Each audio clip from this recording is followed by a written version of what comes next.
Assalamualaikum warahmatullahi wabarakatuh. Di episode sebelumnya, kita sudah membahas tentang Tahun Gajah. Jika kalian belum menontonnya, disarankan untuk menonton episode sebelumnya terlebih dahulu, agar memahami alur ceritanya. Di episode kali ini, kita akan membahas salah satu peristiwa besar dalam sejarah, yaitu peristiwa kelahiran Nabi Muhammad Sallallahu Alaihi Wasallam. Beberapa waktu setelah peristiwa besar yang dikenal sebagai Tahun Gajah, keadaan Jazirah Arab masih berada dalam masa yang oleh para sejarawan disebut sebagai zaman jahiliyah. Masyarakat hidup dalam tradisi nenek moyang yang dipenuhi penyembahan berhala, peperangan antar suku, dan berbagai kebiasaan yang jauh dari nilai-nilai ketuhanan. Di berbagai penjuru wilayah Arabian Peninsula, manusia mencari kehormatan melalui kekuatan dan kemenangan dalam pertempuran. Mereka memuliakan puisi, keberanian, dan kebanggaan suku, tetapi seringkali melupakan nilai keadilan dan kasih sayang. Di tengah gurun yang luas itu, berdiri sebuah kota yang sangat dihormati oleh bangsa Arab. Kota itu adalah Mekkah. Kota ini tidak memiliki sungai besar atau tanah yang subur seperti kota-kota lain di dunia. Namun di tengah lembahnya berdiri sebuah bangunan suci yang telah dikenal sejak zaman para nabi terdahulu. Bangunan itu adalah Ka'bah.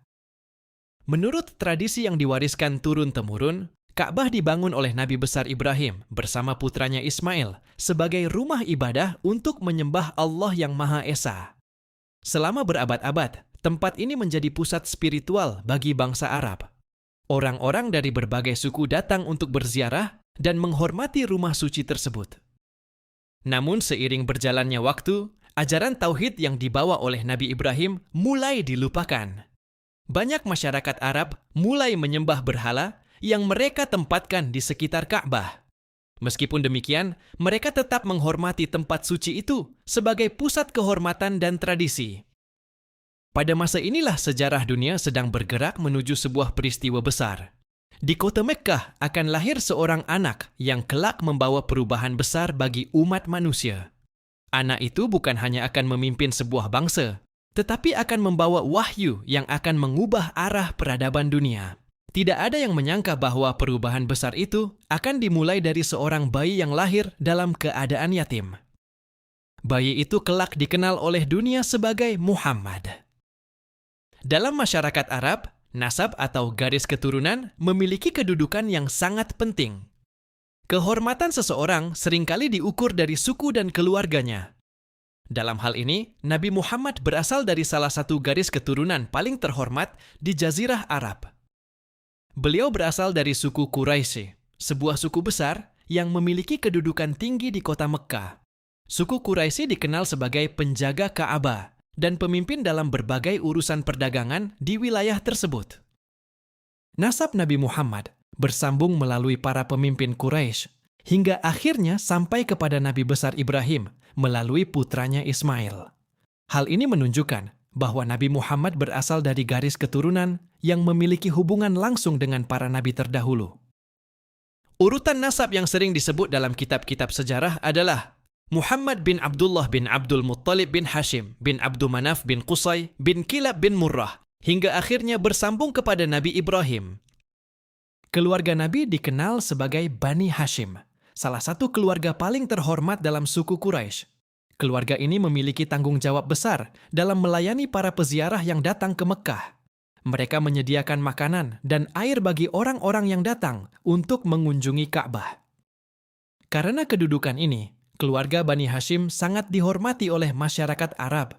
Mereka dikenal sebagai keluarga yang memiliki kehormatan, kemurahan hati, dan kepemimpinan yang kuat.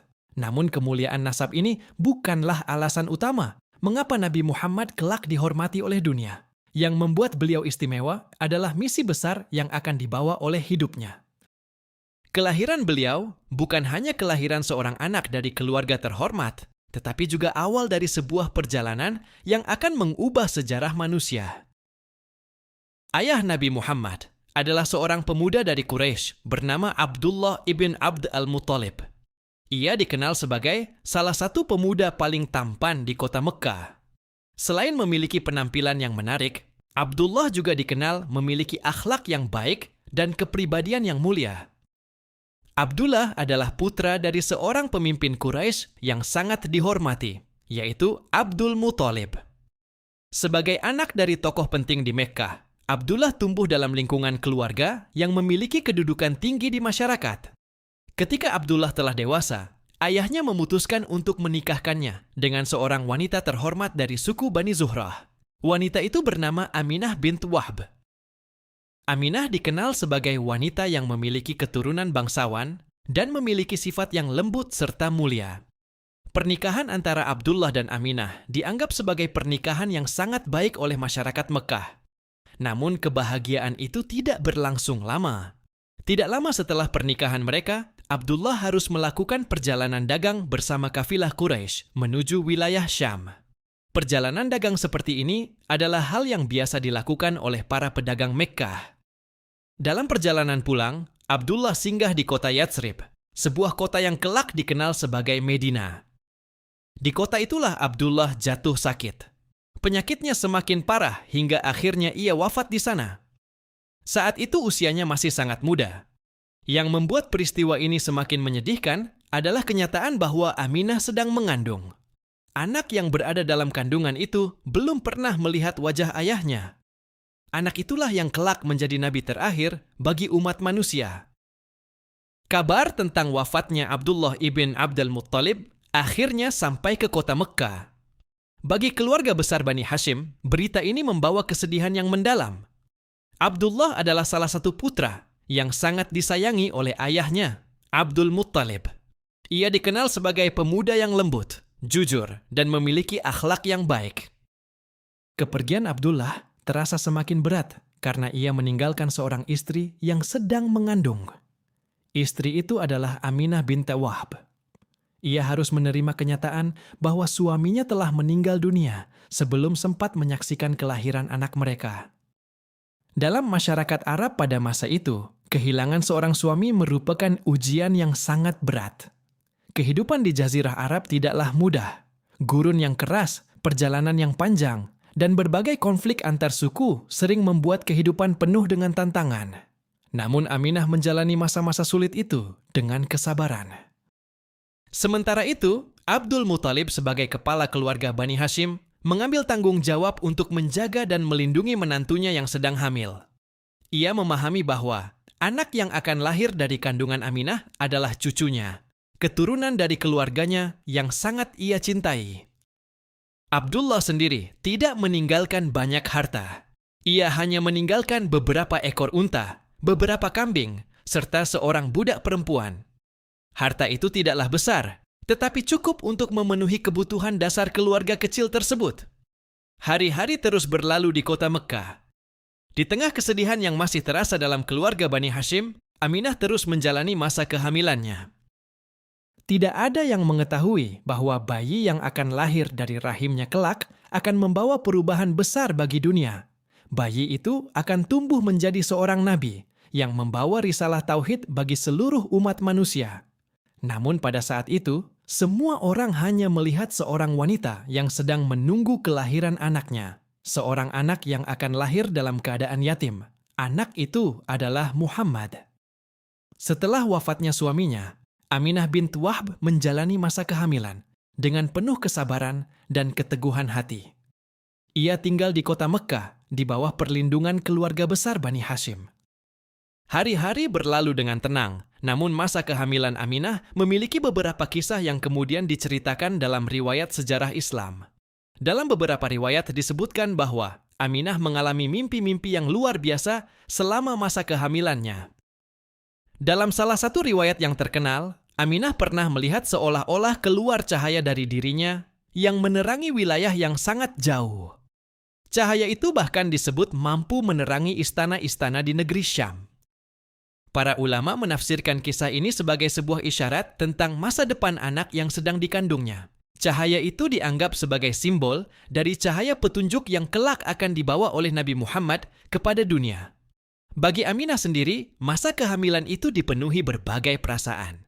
Ia merasakan kesedihan karena kehilangan suaminya, tetapi juga merasakan harapan besar terhadap anak yang akan segera lahir. Keluarga Bani Hashim terus memberikan dukungan kepadanya. Abdul Muthalib sebagai kepala keluarga memastikan bahwa Aminah mendapatkan perlindungan dan perhatian yang baik. Sementara itu, kehidupan di kota Mekkah berjalan seperti biasa.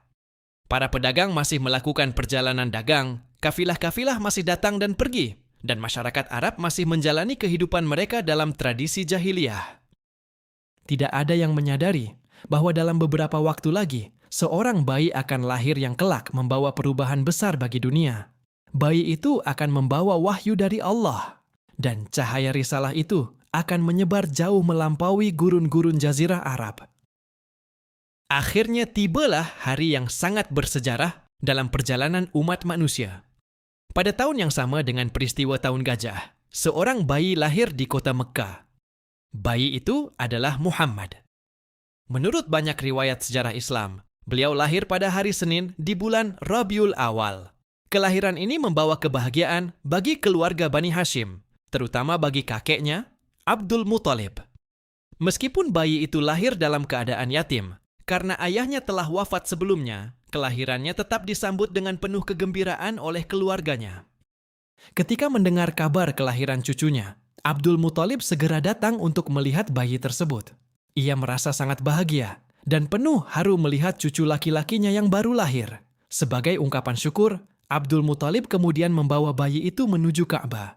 Di tempat suci itu ia berdoa kepada Allah dan bersyukur atas kelahiran cucunya.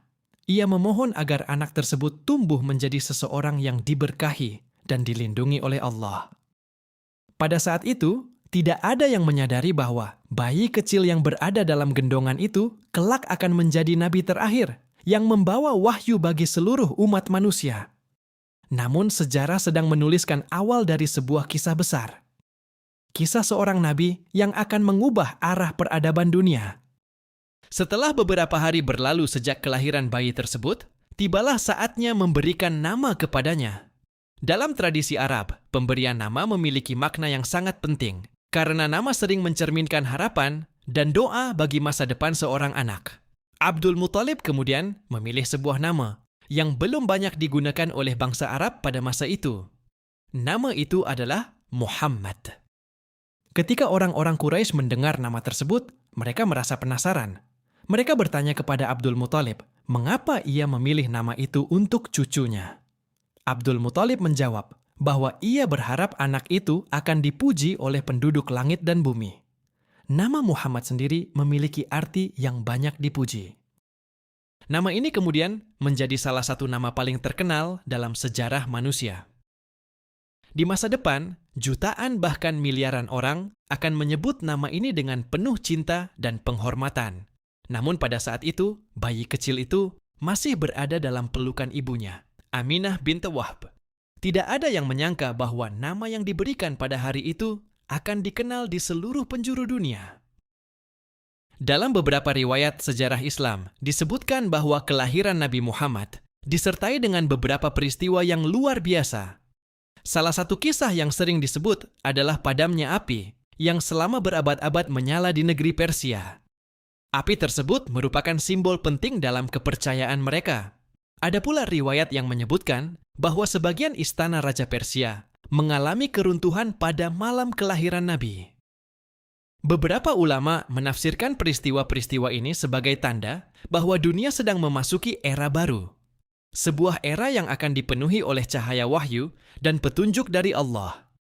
Kelahiran Nabi Muhammad bukan hanya peristiwa penting bagi masyarakat Arab, tetapi juga menjadi awal dari perubahan besar dalam sejarah manusia.